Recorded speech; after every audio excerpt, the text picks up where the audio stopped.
Hi, Jill here. I hope all is well with you guys. So, as promised, this week I'm going to talk about my small group. I apologize that you can't really see me today. I'm kind of going to do this as a talking about group / book review. And so you need to see the book from me to review it. And also, my phone's a little shaky because I am holding it today. I wanted to do this book review, but I have no tripod. I smell stocking stuffers. Anyway, so yeah, just kind of bear with me. So last week, after I did the video about church and posted it, my pastor Tan texted me, and he gave me a verse to that talks more about what church is. And I guess the reason I didn't really find this because it really doesn't mention the word church, because that's how I looked for last week's verse. I just went on Bible Gateway and searched church. But anyway, so yeah, I will read this to you guys. It is a little long. Oh, and of course it's in the NLT. A Call to Orderly Worship is the title up here. Well, my brothers and sisters, let's summarize. When you meet together, one will sing, another will teach, another will tell some special revelation God has given, one will speak in tongues, and another will interpret what is said. But everything that is done must strengthen all of you. No more than 2 or 3 should speak in tongues. They must speak one at a time, and someone must interpret what they say.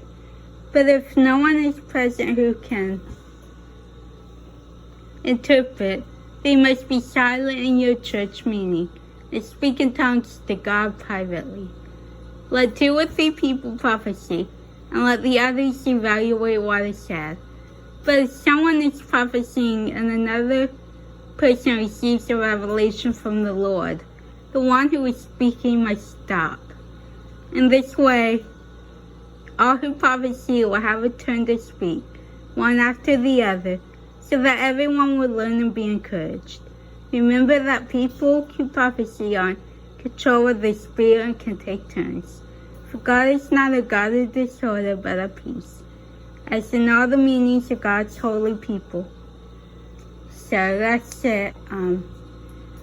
So yeah, I think that's a really good verse.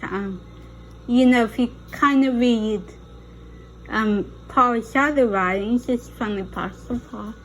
He compares the church to being like a body.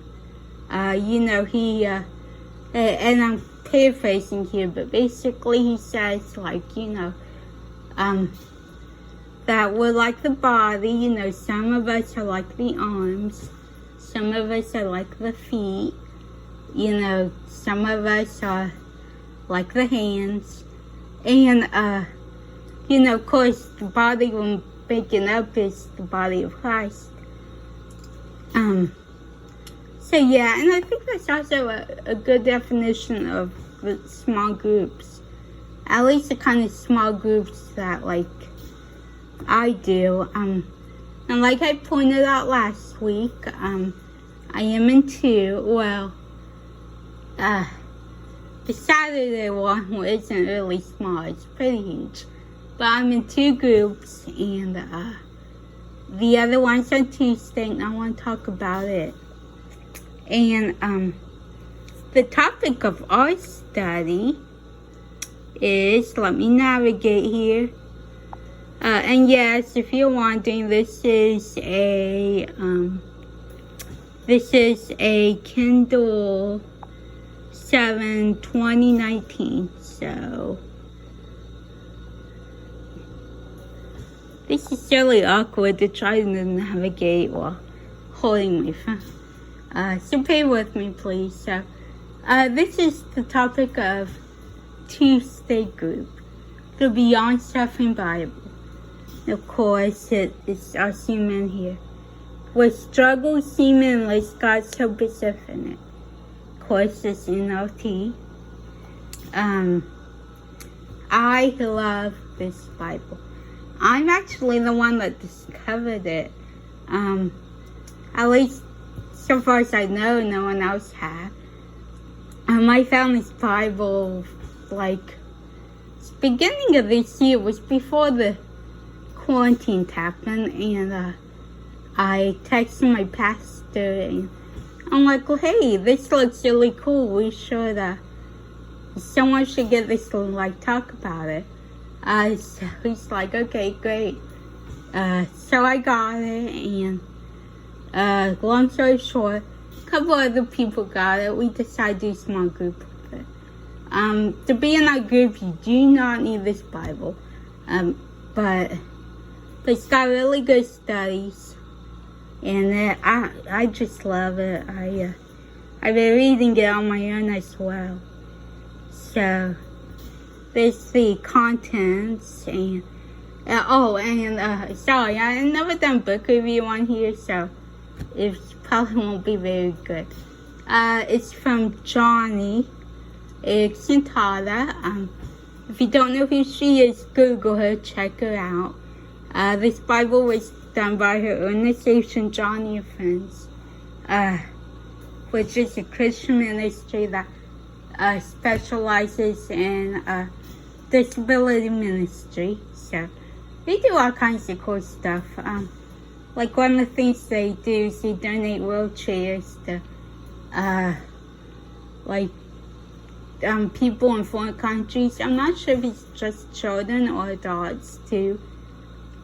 But you have your alphabet list books, the letter from Johnny, the user's guide, a no higher calling, a Christian response to suffering.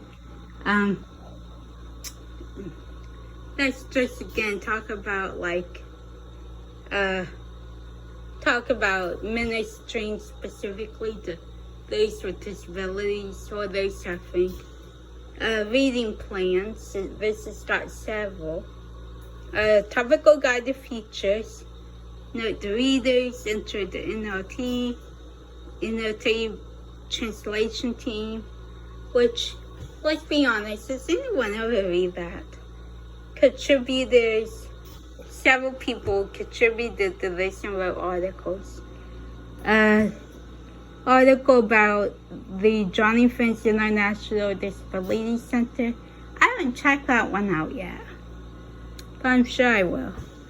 Then, of course, you got the books, the Bible, New Testaments. This is just a Protestant Bible, so no Apocrypha. God's Story Disability. That I've kind of skimmed that one, but I haven't totally read it yet. Biblical View and the Sanctity of Life. That was good. I did read that one a couple of times. And it talks, of course, about, not that it's controversial, abortion and euthanasia. Those specific things and how they relate to disability. Why am I disabled? Again, glance at this one. I just got this thing a couple weeks before the study happened, so the constant distraction, I need to really read that one. I live with chronic pain. It's not fun. And then this addiction, that's I think that's about people who become addicted to painkillers after being prescribed them. How to be loving friend to those affected by disability. Becoming a welcoming church. I hate to say it, but some churches aren't that welcoming to people with disability and need some work. So that's what she's suggesting here. Hope Heaven, Our Real Home, the dictionary, concordance, recommended resources, a video that's all the extras, the profiles, the devotionals, and the words from Johnny. And then each book has like an introduction. So here let's turn to one book, just okay, Romans. So there's an intro there. It's not much, just author, Paul, audience, Christians around. Purpose to provide an organized and carefully presented statement of faith. So, and then throughout you see all this, everything like this, the themes. I'm sorry, I skipped some, didn't I? I won't read all this, but there's like a summary of what this book is about. Now this is one of my favorite parts. Each beginning of the book, it tells about the suffering disability themes. So that's really cool because, each book has a theme. Like these are God's righteousness, reconciliation through Jesus Christ. Oh, and that's it. And then it gets into the meat and to the meat of it. Of course, this is on Kindle, so you gotta click links and to get the good extra stuff. But yeah, that's the Bible, and I really like it. Like I said several times, and I think the other people in my group who have it like it. Like I said, I know at least 2 of us have it. There are like 6 of us in the group now, so maybe they have it and I just don't realize it. So yeah, and I guess that's all I want to say about that. But I sound like Forrest Gump right there, didn't I? Anyway, I really love my group. We're finally get to the groove of things. We did have to cancel this week, but we love each other. We support each other. We all are touched in some way by disability. So I think that's cool because either way we have common ground. Some of us is physical, some mental. Well, mental illness like depression, anxiety. Some of us is both. So yeah, I really like it, and I was kind of going to talk about starting your own group, but these videos are only 13 minutes, and I know if you're like me, you don't like to sit and watch an hour-long video on YouTube, because if you wanted to watch an hour-long video, you'd watch a DVD. So, I would discuss that next week. So, one more thing I want to say about my group is like we can tell each other things, our group's confidential, so I know I'm comfortable telling things in my group that maybe I wouldn't say to, my family or my closest friends. So it's not only a Bible study, but it almost has like a support group feel to it. And I really like that. And next week, I want to talk about how you can start your own group. So I'm sure you look forward to that, and I'll let you see my face next week. Okay, thanks for listening. Make sure you click the like button if you like this video, and hit the bell button to be notified of new videos. And subscribe if you want. Could always use more subscribers. Okay, so thanks for I was about to say thanks for everything. Thanks for listening. And have a good holiday weekend. Bye.